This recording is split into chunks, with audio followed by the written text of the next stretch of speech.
I've got my Simpsons hoodie, I've got my stack of books, we are ready to go. Curious butterflies. You mean bread and butterflies? Oh, yes, of course.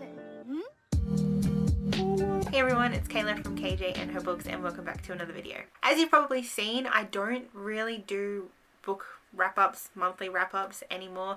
I just find that a lot of the time I end up reading maybe 4 or 5 books on average per month, and I don't think that really warrants doing a wrap-up every month for it. So I'm actually going to be doing quarterly wrap-ups starting from July. So I will be filming a wrap-up at the end of September or early October, around then, for the books that I read in July, August and September, and then continue on every 3 months and do the same thing.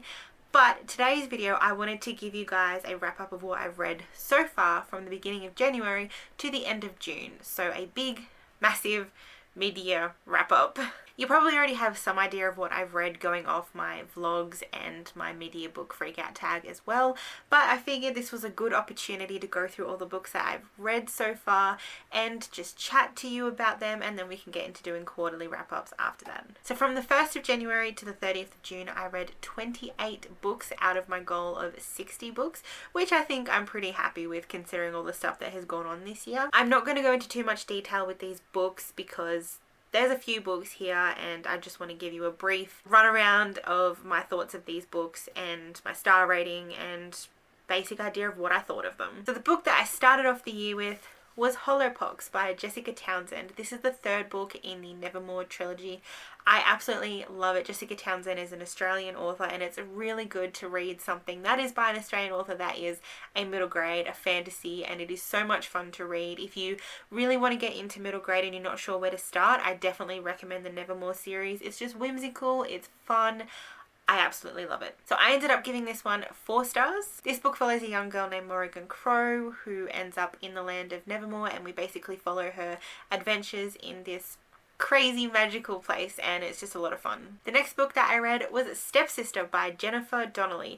This is more of like a continuation of Cinderella rather than a retelling of Cinderella. It's a continuation where we follow one of the evil stepsisters named Isabel. So this is following the Brothers Grimm story, where it was a little bit more graphic than like the Disney one that we know. It's the story where the stepsisters, when they're trying to fit into the glass slipper, one of them cuts off their toes and the other cuts off her heel or something like that. So Isabel was the one that cut off some of her toes so she could fit into the glass slipper, and we're following her story after Cinderella has gotten married, and we're seeing what life is like for her and her family after that. It was really, really good, and it is quite a chonker for a story like this, but I did not want to put it down. I really, really enjoyed it. It was good to see that there is always 2 sides of every story, and I gave this one 4 stars as well. So at this time of the year, I was participating in the Once Upon a Grimm readathon. I was a co-host, and my team was Cinderella. So we basically had prompts. Stepsister was the prompt that we had to, like, it was like our group book that we had to read, and I decided to do a themed vlog where I read Cinderella Retellings. So the next book, or the next 2 books, are Cinderella Retellings that I read. I will link the vlog down below as well, so you can go check that vlog out if you want to see my in-depth thoughts on these books. But the first one was The Real Cinderella by Yesenia Vargas. I gave this one 3 stars. And the next one after that was Right Text, Wrong Number by Natalie Decker. I also gave this one 3 stars. They were fun, they were enjoyable. Again, check out my vlog if you want to hear my in-depth thoughts on what these books are about, because I read them so long ago that I honestly have forgotten every little thing about those books. But it was good, they were quick, they were Cinderella retellings. That's it. The next book that I read was Twice in a Blue Moon by Christina Lauren. As you guys know, Christina Lauren is one of my favorite romance authors. I absolutely adore her books. This one is probably my least favorite of the books that I've read. I ended up giving this one 3 stars. It's kind of, in a way, it's kind of like an unrequited love thing where our 2 main characters, they meet each other when they're younger, and they sort of have like this massive attraction, this beautiful connection, and then something happens that results in them not wanting to speak to one another, or she doesn't want to speak to him because of this incident that's happened. And then later on down the years, when they're older, they cross paths at her job, and crazy stuff ensues between them, and yeah, it just wasn't as good as the rest of them. It was enjoyable, but it just didn't have enough romance for me, and yeah, that's why I gave it 3 stars. The next one that I read was The Duchess Deal by Tessa Dare. This is the first book in this trilogy that I cannot remember the name of, but it's a Regency romance trilogy and it follows a bunch of different characters in each book that are all connected somehow. But I read the second one last year and then I read the first one this year, so I was reading them backwards. But I think I enjoyed the second one more than I enjoyed the first one, but they were really enjoyable. There was like the perfect amount of plot and romance and yeah, nothing too special. I do like Tessa Dare's writing and I do like the Regency romance stuff, and I gave this one 4 stars. This next book, I probably talked about it quite a few times, not so much on here but maybe more so on Instagram. It has become one of my top 5 favorite books of all time, and it is my number 1 favorite book of this year so far, and that is The Lost Flowers of Alice Hart by Holly Ringland. If you've seen this around social media at all, it is actually becoming a movie adaptation, which I'm very, very excited. It's going to star Sigourney Weaver. I am super keen for that because I loved this so much. As you can tell, I gave this one 5 stars. It's an Australian story that follows a young girl and we see the trauma in her past, and then we see her grow up and like all the troubles that she has to face and like a case of history repeating itself. I love it and I highly recommend it if you're into stories where you get to watch them grow up. There is a trigger warning for domestic abuse, so please take note of that before you decide to give this a go, but I definitely highly recommend it. It was so beautifully written and I loved it. The next book that I read was The Girl Who Speaks Bear by Sophie Anderson. I love Sophie Anderson. The House with Chicken Legs was absolutely fantastic. This was the second book in this particular trilogy that she's written. It is a middle grade trilogy. It follows different characters but in the same sort of world. This one follows young girl Yonka who was raised by bears, and I didn't like this as much as The House with Chicken Legs, but I still enjoyed it, and there's something about Sophie Anderson's writing that is so magical and it just takes me back to my childhood. I love it. So I'm looking forward to reading the third one this year, hopefully. But I gave this one 3 stars. I had a really good time reading it. The next one that I read was The Seven Husbands of Evelyn Hugo by Taylor Jenkins Reid. I freaking loved this book so much. Taylor Jenkins Reid, as I have mentioned on my previous Media Book Freakout Tag video, she's one of my new favorite authors. I don't know what it is about her writing, but she's able to create such amazing characters that you need to know all about them and you just become super invested in them, and everything that she writes you feel like it's real. So I gave this one 5 stars, obviously, and if you don't know what this is about, it's pretty much like an interview type thing with an actress who's not a real actress but she feels like she's a real actress, and she's talking about her life and her acting career and all the people that she's married and fallen in love with, and oh, it's such a good story. Such a good story. Highly recommend. The next book that I read was the Sense and Sensibility graphic novel by Jane Austen and adapted by Nancy Butler. I gave this one 3 stars because I'm not the biggest fan of Sense and Sensibility. I also have lost my copy, so that was weird. Literally as soon as I finished reading it, I lost it, and even in the move I still haven't found it. So I've got no idea where it's gone to. It has just disappeared. I feel like I need to rewatch the movie to get more of an idea of what the story is about. But yeah, this graphic novel, as beautiful as the illustrations were, I thought the story was kind of boring and it was a little bit uninteresting, and I was just kind of pushing my way through it so I could finish it, but there wasn't too much special about it. So yeah. Next one that I read was Taishi by Anna Feinberg. This was so cute. This follows a little gnome type creature, and each book he's telling a story to this young boy, and he's telling stories of his adventures, and this one is his adventure in slaying a dragon, I believe. These were quite popular when I was younger, but I just never read them, and I came across this one at the beginning of the year and I read it and I thought it was so cute. Like, I don't know why I just didn't read them when I was younger. They just probably didn't interest me then. But I enjoyed this. I thought it was cute. It was fun. And I gave it 4 stars. The next book that I read was It Sounded Better in My Head by Nina Kenwood. This was different to what I expected. I expected them to be older than what they were. But they were like pretty much just out of high school, ready to go to uni. And it was interesting. I did give it 4 stars because it was quite enjoyable and I needed to read a romantic comedy. And the main character, she was very relatable with the way that she would always like imagine things and imagine like certain things would happen and create her own fantasies, which I'm sure I'm not the only person to do that. I'm sure so many people, other people would like imagine random scenarios like what she does, hence it sounded better in my head. But yeah, this follows her romance with a guy who's like the brother of one of her friends, I think. I can't quite remember, but it was fun, it was quick, it was easy to get through, and I enjoyed it. So it was just a nice simple romantic comedy. The next one that I read was Audrey Hepburn, Portraits of an Icon. This pretty much talks about Audrey Hepburn and all the pictures that she has and like a description behind each of the pictures. But yeah, I participated in Femathon and read this one, and it was really cool to just look at all the photos and read like why these photos were taken, when they were taken, and all the things that happened behind the scenes of the photos. So I love Audrey Hepburn, and this was just, it was perfect to read for Femathon. It's more of like a non-fiction type book, but I still gave it 4 stars anyway. The next one that I read was a big surprise at how much I actually enjoyed it, and that was The Gwenevere Deception by Kiersten White. This is like a retelling of King Arthur, and it follows Gwenevere, who is a changeling, and she's sent to protect King Arthur and marry him, of course, and protect him from all the evils of the world. I gave this one 4 stars. I really didn't expect to enjoy it as much as I did because I'd heard so many mixed reviews about it, which is why it took me so long to get around to it. But I really enjoyed it. I love King Arthur, so this was just the perfect read for me. The next book that I read was a 5-star, and that was Walking by Kim Kelly, which I've done a book review on it. I will link the video down below as well, so you can check that out and see my in-depth thoughts on this one as well. This is a historical fiction set in Australia, of course. Kim Kelly is an Australian author, and I absolutely adore her stuff. This was such a good book, and I really enjoyed it. I tried to read it before, but I just wasn't in the mood, I think, to read historical fiction at that time. But yeah, once I picked this up again, I didn't want to put it down. It was really, really good, and I love Kim Kelly's writing. It's so immersive and just beautiful. So yes, check out my book review if you want to hear more of my thoughts about it. The next one that I read was part of a book tour that I did on Instagram, which was my first kind of book tour that I did, and I absolutely loved it. It was really cool to read this, to buddy read this with a bunch of other people, because we got to experience it all at the same time.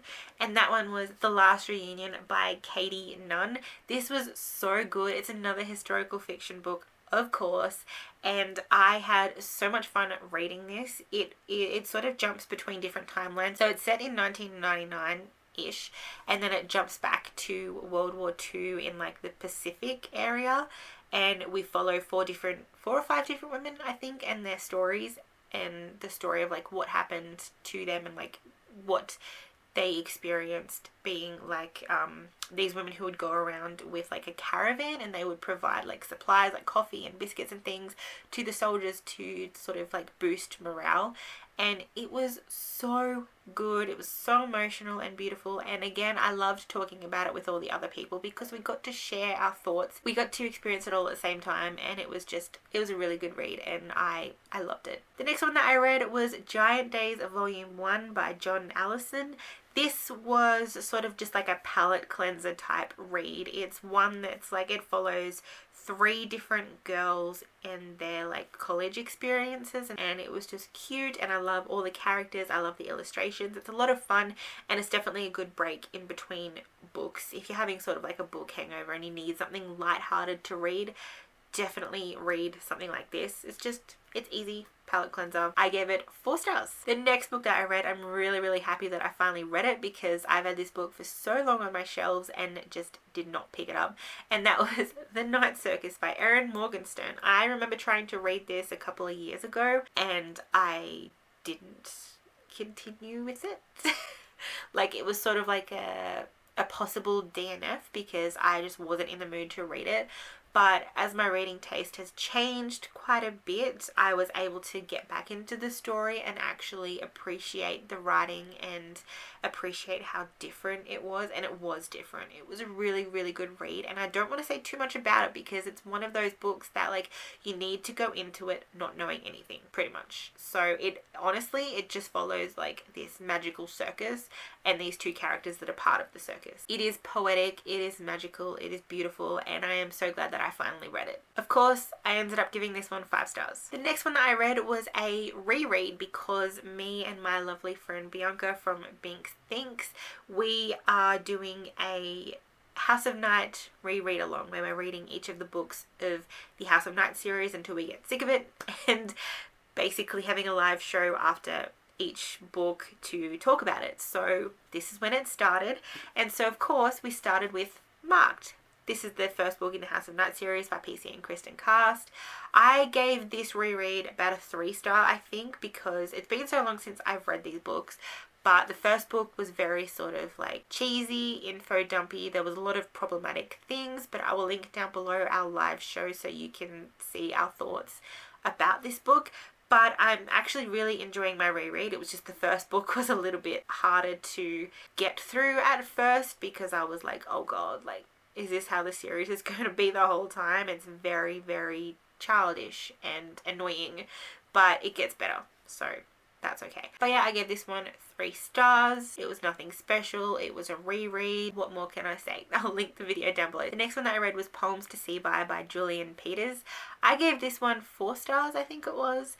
And this is more of like an adaptation of very famous poems done with illustrations, and it was really beautifully done. I love poetry, and this was just perfect because it was literally like you're reading a poem, but these are the images that you're coming up with to match this poem, and I think it was very, very well done. The next one was Daisy Jones and the Six by Taylor Jenkins Reid. I gave this one 4 stars. I really enjoyed this one. It was pretty much about a band, obviously a fictional band, and it goes through how the band came together and how they fell apart. Amazing characters, just a beautiful story, and another book that I really enjoyed by Taylor Jenkins Reid. The next book was It Ends With Us by Colleen Hoover. This book broke me, as I mentioned in my media book freakout tag. I loved it so much. Colleen Hoover is an amazing author, and I think this is now one of my favorite books of hers.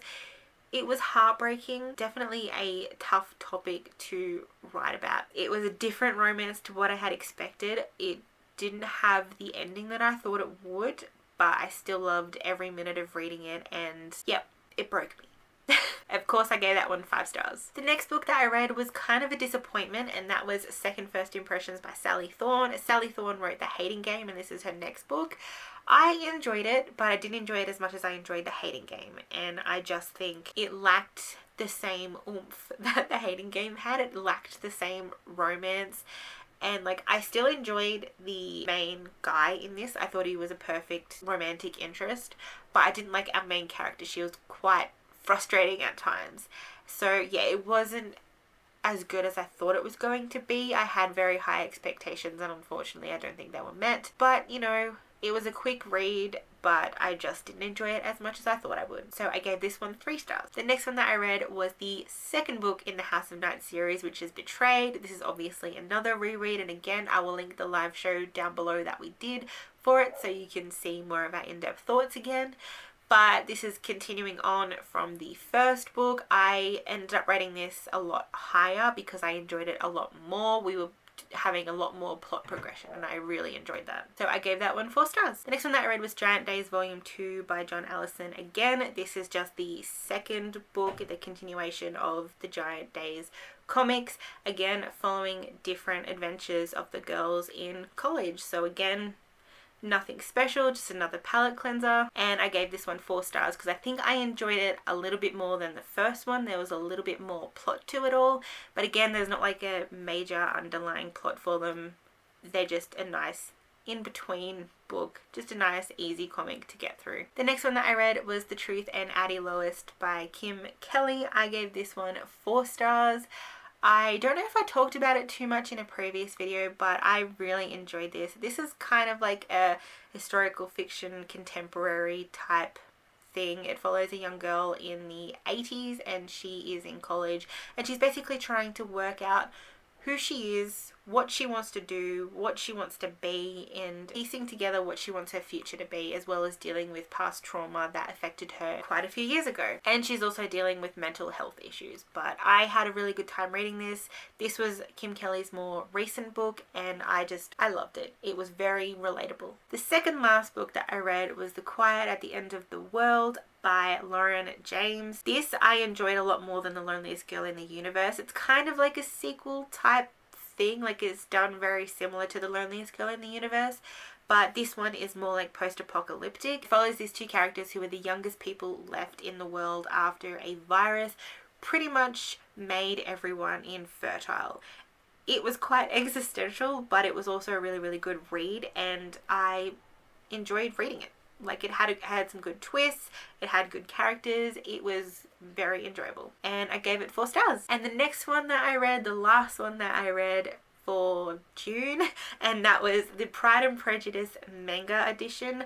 I loved this. This is by far my favorite edition and adaptation of Pride and Prejudice. The illustrations in this are fantastic, and I had such a good time. Like, not only did it just make me feel really good because it's one of my favorite stories, but it made me laugh because some of the illustrations were just so dramatic, and I think that's what I love about manga. So it makes me want to read more classics done in this version because it's so entertaining and it's a lot of fun. So of course I gave it 5 stars. You guys know everything about Pride and Prejudice probably by now, and you probably already know how much I really love it, so I'm not going to rant about it.